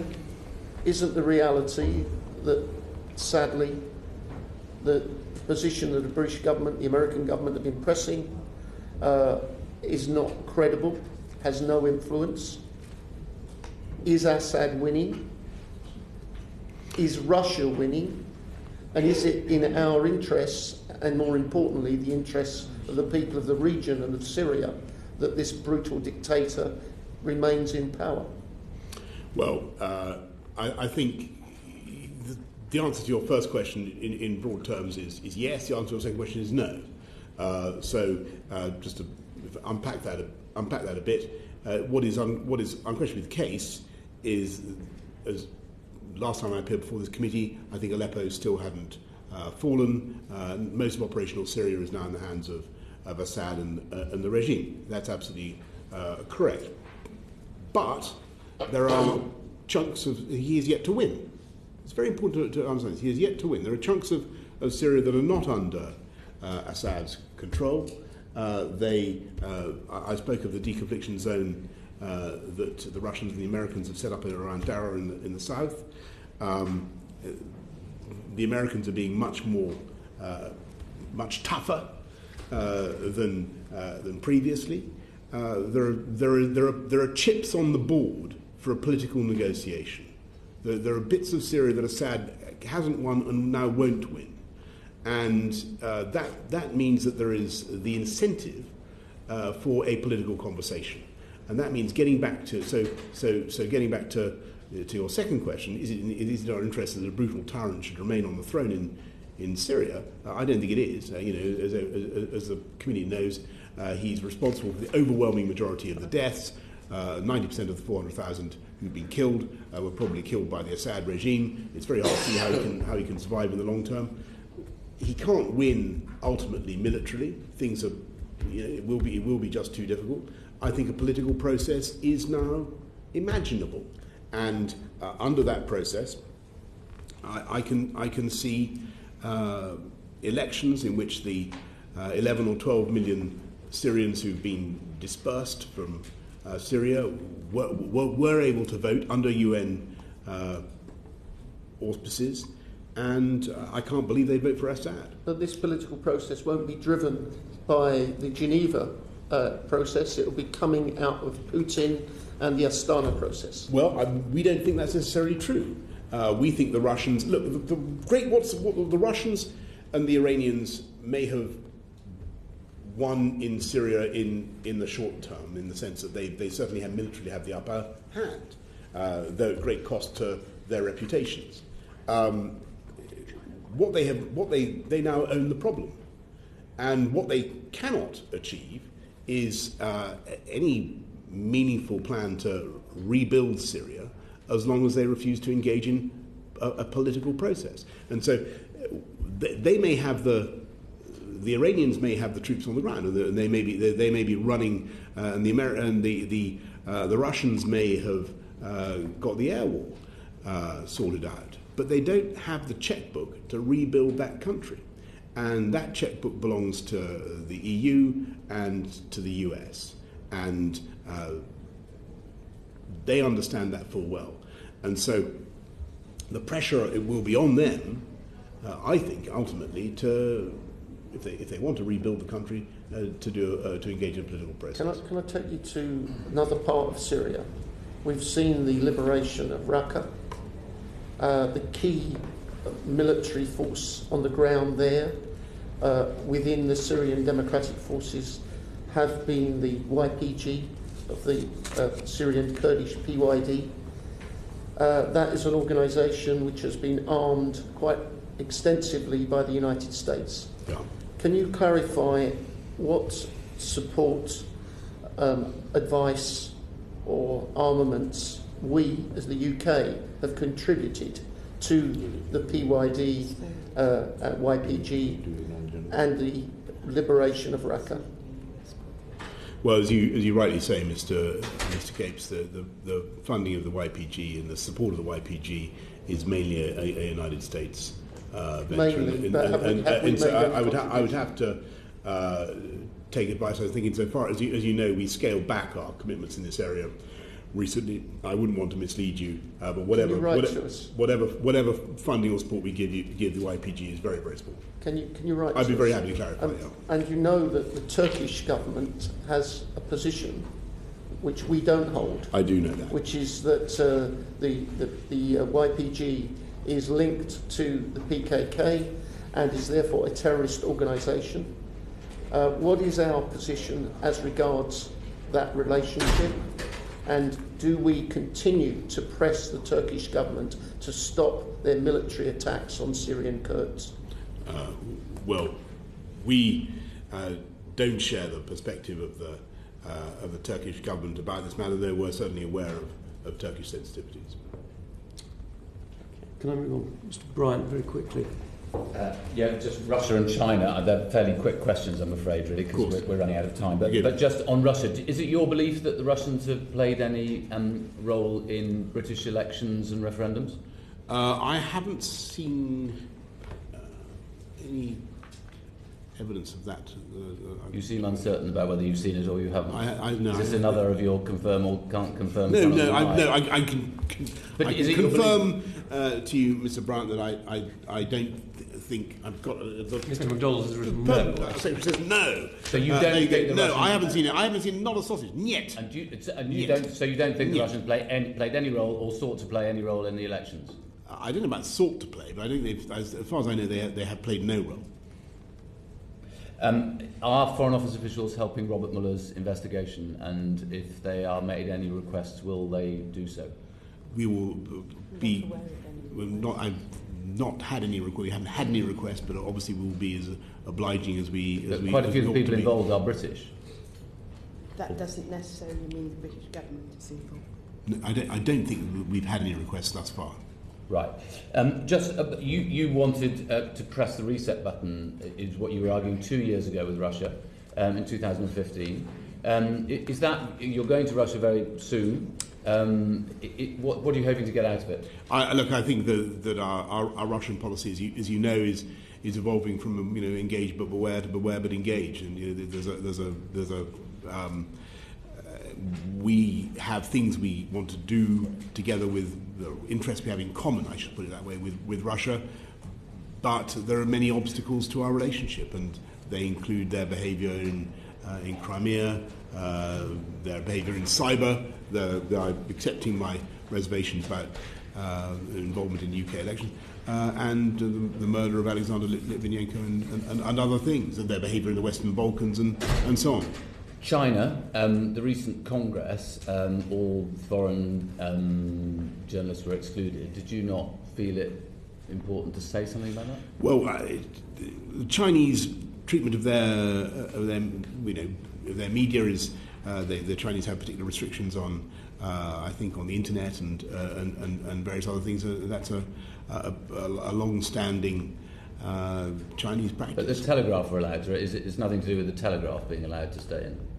I was unaware of that fact, but I'm grateful to you. But is this the Osborne doctrine then that we will not say anything to offend China because all we're really after is a better trade deal? We're very clear with our Chinese friends, and the golden era is still very much alive. But we are very clear about things on which we disagree, such as the treatment of Ben Rogers, as human rights. We have an annual human rights dialogue every year, I think in June. We raise the treatment of Liu Xiaobao, his wife, and so on. We do not shy away from those difficult discussions. And how worried are you about Hong Kong? I think it's very important that the Chinese government uphold the principle of one country, two systems. And the joint declaration continues to have force and continues to be in effect. Do you think they are? I insist, I think it's very important that they should. So you don't think they are? Insofar as I'm not certain that the refusal of access by Ben Rogers to Hong Kong was in conformity with the principle of one country, two systems, and we've raised that with the Chinese at virtually every level. I think Mark Field has summoned the Chinese ambassador to make that point. And at what point would you say the UK's desire to engage more closely with China conflicts with perhaps our policy towards the United States, our proximity towards the United States, and our engagement with the network in the region? Well, we see no conflict at the moment, and indeed it's one of the most encouraging things about the state of the world today that actually the relations between Washington and Beijing seem to be very good. And if you look at the conversations between President Trump and President Xi, they take place regularly. And look at something like the North Korean crisis. Actually, you're seeing the Chinese. I think we should pay tribute to Beijing for what they are doing. They have done much more than I thought that they would to put pressure on Pyongyang, and that is, I think, part of, as a result of a very vigorous American diplomacy. And I pay tribute to Rex Tillerson of what he's doing there. But you're seeing, so when you say does our relationship with China lead to a conflict with Beijing? I would say with the US. Look at what about the region? The closeness the Prime Minister with was in Japan recently, and she made some statements about common defence, which were welcomed by many. She was then greeted by a Chinese hostility. Well, I understand the. Where would you put the priority? We have an all of Asia policy, and so we recognise that we have great friends across the region who we have important relationships with, whom we have very, very important relations, but we treat in different ways, but we do not. It's rather like the judgment of Paris, if I may say so, between Hera, Aphrodite, and Artemis. And you're Paris, the United Kingdom. But are you Paris? No. In this analogy, do you have a golden apple? I'm sorry, I'm not quite following. Right. The apple of discord. We want to be friendly with all three. I think that's the point I'm trying to perhaps. make. It wasn't how it ended up, if you may remember. Just getting back to Hong Kong. The government publishes every 6 months an assessment. No, they would do. I'm sorry, it didn't end up that way because it made a judgment. Right. We've got very little time. Trojan War lost a while. Getting back to Hong Kong. That was the government publishes every 6 months a report on the relationships. There is a slight toughening of the wording between the one published in December 2016 and the one published in June, where you say we recognise that there are some areas which are coming under increasing pressure. Is it correct to say that you are now seriously concerned about the way in which the Chinese side are interpreting the agreements, and specifically what conversations have you had with them about their statement that the 1997 joint declaration was, quote, history and of no practical significance? Does that mean that one country's two systems is in practice, according to the Chinese view, no longer in existence? We certainly reject the idea that the joint declaration of, I think, 1984 is in any way non-operative. We think it's... But if it stops working, do we have a duty to intervene in any way? Well, what we do is as you would expect, we use all the instruments of diplomacy to make our point. And we believe it's profoundly in the interests of the people of Hong Kong and of China for this to be maintained. and Hong Kong. China is a fantastic, growing, dynamic economy. And of course, as their perspectives are going to change as they grow in strength and confidence. And of course, there is going to be a temptation to start to think of Hong Kong in rather different terms. But I think that the sensible way forward is to maintain the one country, two systems approach, and to recognise the continuing validity of the joint declaration. And that is what that's the point that we make. Foreign Secretary, repeatedly. Can we move on very briefly? You mentioned the Commonwealth. Clearly, one of the most important Commonwealth countries is India. Could you speak a little bit about what the Indians have asked for in recent diplomatic engagements and what you have done to improve that relationship? I think that the number one thing, Mr. Chairman, the Indians really want is on mode 4 of our. So that would be visas. That's where they really. Currently, there are more Indian students in New Zealand than in the UK. And you make a very serious criticism, and it's something on which I've campaigned a great deal. Actually, the numbers are now going up again. I think the vast majority of visas applications from India to the UK are now successful and administered in rapidly. But you asked what is the number one thing that they want. That is it. Mr. Austin, you go to. Thanks. Just on India, what assessment have you made of the calls for a full public inquiry into UK involvement in the events of 1984? Have you seen this recent Blue Star? Reports? Sorry? This Blue Star? Yeah. So there was a report published this week by the Sikh Federation, very critical of the review conducted by Sir Jeremy Hayward that was commissioned by David Cameron. So I was just wondering whether you had looked at this and made any assessment of. Yes, thank you, Mr. President. We have indeed, and I'm aware that there was a document found in the National Archives relating to Operation Blue Star, and the overall conclusion that the Cabinet Secretary made in 2014 was that the UK involvement was purely advisory. And ended several months before Operation Blue Star, had a very limited impact on events. Yeah. Nothing we've found so far has contradicted that essential finding, Mr. Ross. And so we understand. Look, I've just been lobbied about it outside. Some members of the Sikh community gave me a pamphlet about. I understand the strength of feeling about Operation Blue Star, but hand on heart. We haven't found evidence to. Could I ask whether you might be prepared to meet the Sikh Federation to discuss this? They published a report this week, and I think it would be worth you looking at that. Well, I'm grateful to you. If I can, though, as I said, I have just been served with a copy of that. What is about that? So thank you. I will Mr. Murray, you do you want to? No?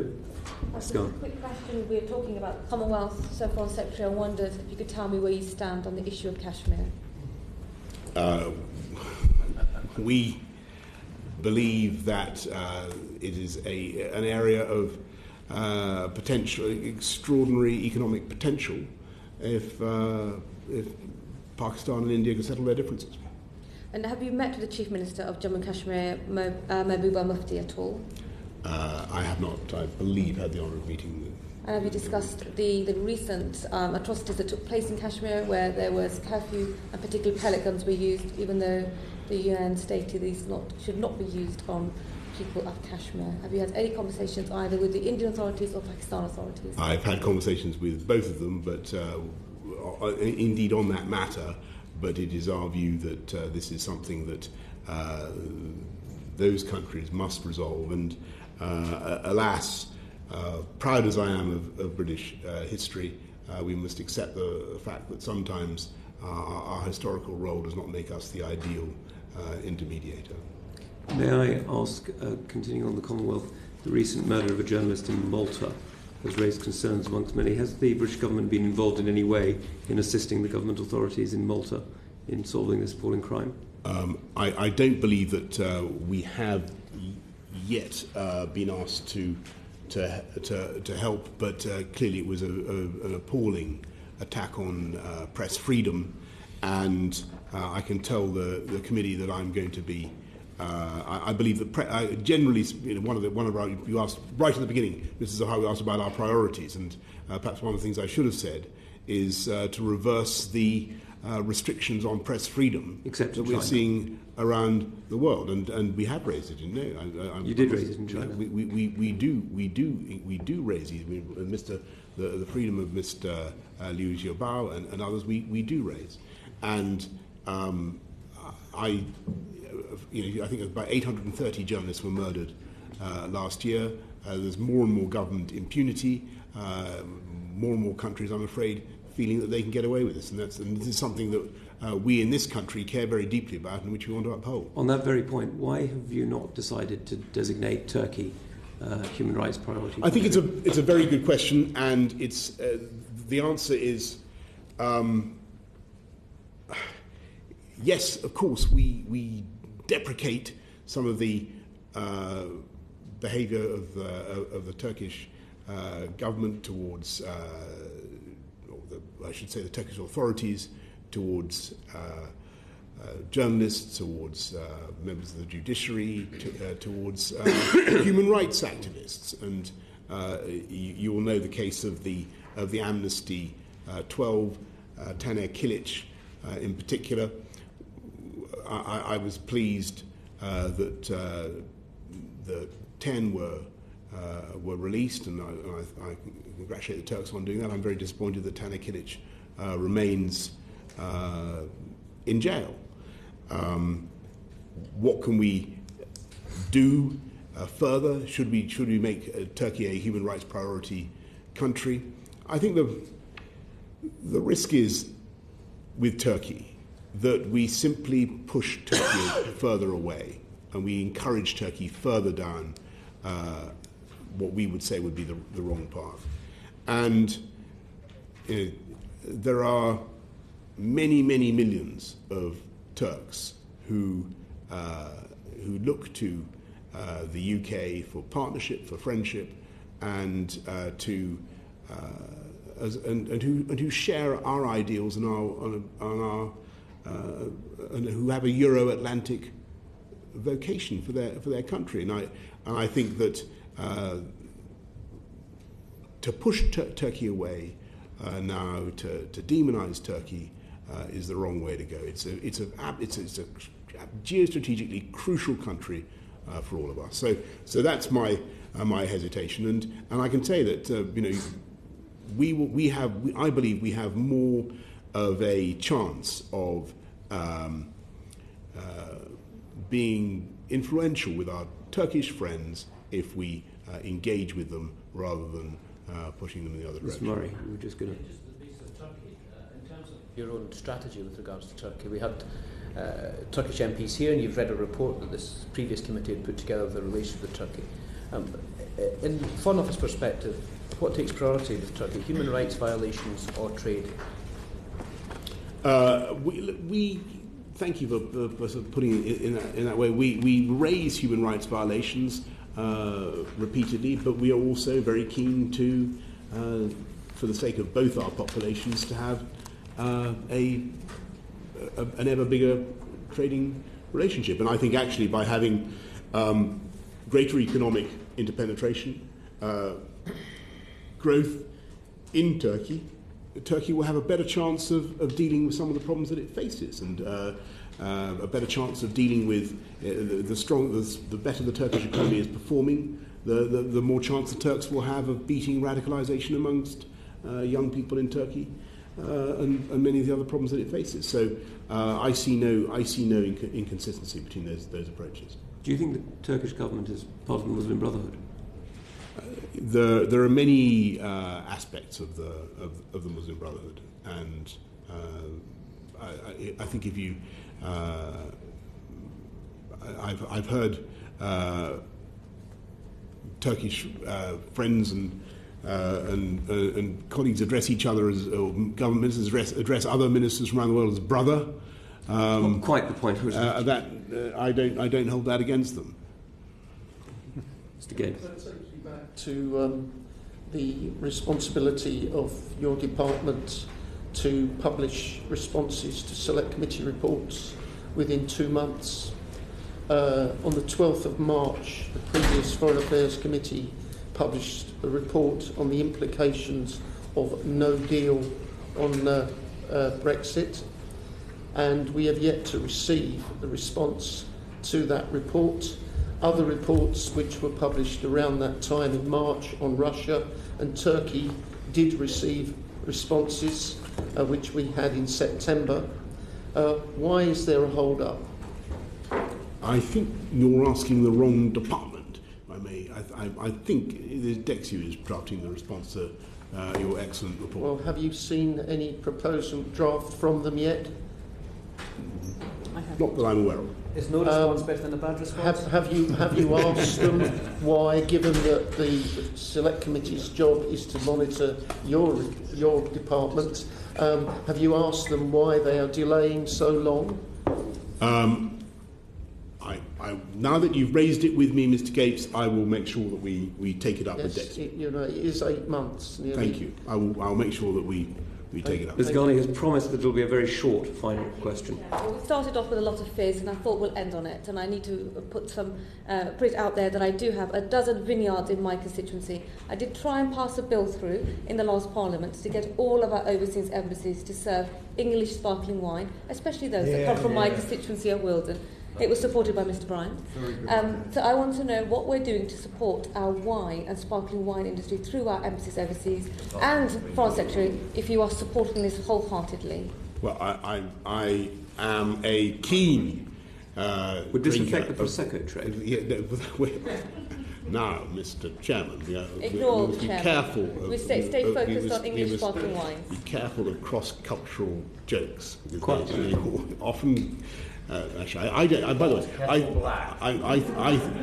I think actually telling jokes is often a very effective way of getting your diplomatic message across. I'll just say that in parenthesis. And sometimes, Ms. Ghani, sometimes actually, il y a des gens qui ne sont pas d'accord. Sometimes people greatly appreciate that you are talking to them in that informal way while subtly getting the point across. And actually, it can be, I think, perhaps a little bit condescending to think that they don't get the point. So, but on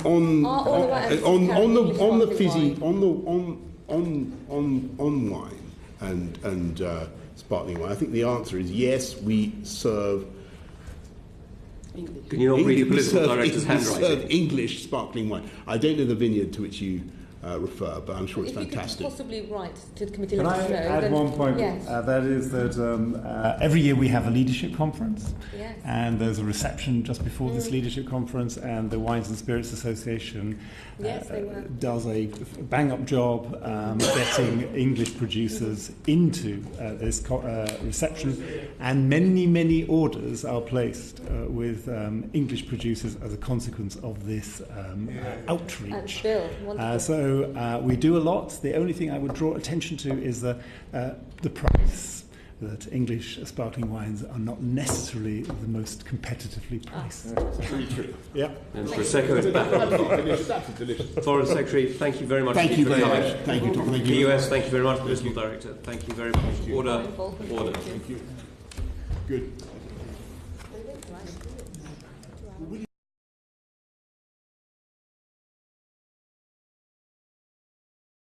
The proceeding has ended.